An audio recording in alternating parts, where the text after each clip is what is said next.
अर्जुन उवाच अयतीः श्रद्धयोपेतो योगाच्चलित मानसः अप्राप्य योगसंसिद्धिं कामगतीं कृष्ण गच्छति.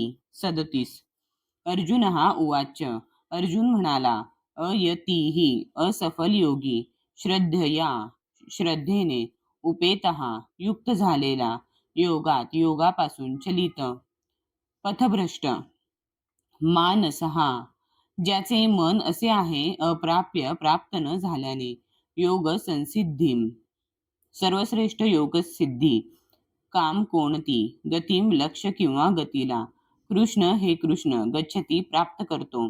अर्जुन म्हणाला, हे कृष्ण जो आरंभी आत्मसाक्षात्काराच्या मार्गाचा श्रद्धेने स्वीकार करतो, परंतु नंतर सांसारिक आसक्तीमुळे मार्गभ्रष्ट होतो आणि यामुळे योगसिद्धी प्राप्त करू शकत नाही, अशा अयशस्वी योग्याला कोणती गती प्राप्त होते? तात्पर्य: योगाच्या किंवा आत्मसाक्षात्काराच्या मार्गाचे वर्णन भगवद्गीतेत करण्यात आले आहे. जीव म्हणजे हे भौतिक शरीर नाही, तर जीव हा शरीरापासून भिन्न आहे आणि सच्चिदानंद जीवनामध्येच तो सुखी होऊ शकतो. हे ज्ञान म्हणजे आत्मसाक्षात्काराचे मूळ तत्व आहे. सच्चिदानंद जीवन हे शरीर आणि मन या दोन्ही पलीकडे आहे. आत्मसाक्षात्काराची प्राप्ती ही ज्ञानमार्ग, अष्टांग योगाचा अभ्यास किंवा भक्ती योगाद्वारे होते.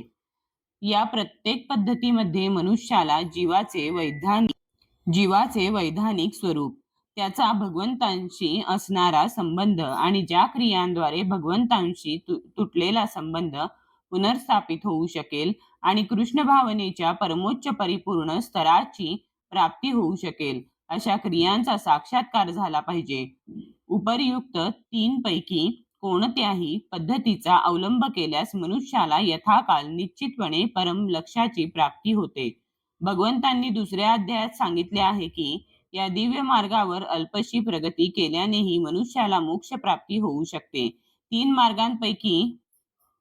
3 मार्गापैकी भक्तियोग हा विशेष करून या युगासाठी योग्य आहे, कारण भगवत साक्षात्काराचा हा अत्यंत सहज-सुलभ मार्ग आहे.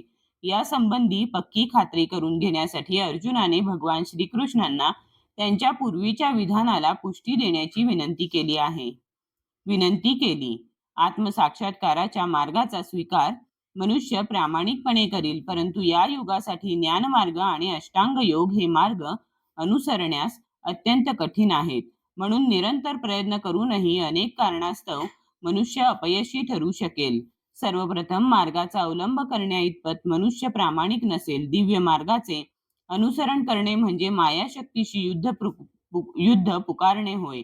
यास्तव जेव्हा मनुष्य मायाशक्तीच्या तावडीतून सुटण्याचा प्रयत्न करतो, तेव्हा मायाशक्ती ही विविध प्रलोभनांद्वारे साधकाचा पराभव करण्यास प्रयत्न करते. भौतिक शक्तीच्या गुणांमुळे बद्ध जीव हा पूर्वीच मोहित झालेला असतो आणि दिव्य साधना करतेवेळी सुद्धा जीव पुन्हा मोहित होण्याची पावलोपावली शक्यता असते. यालाच योगाचलित मानस अर्थात दिव्य मार्गावरून भ्रष्ट होणे असे म्हणतात.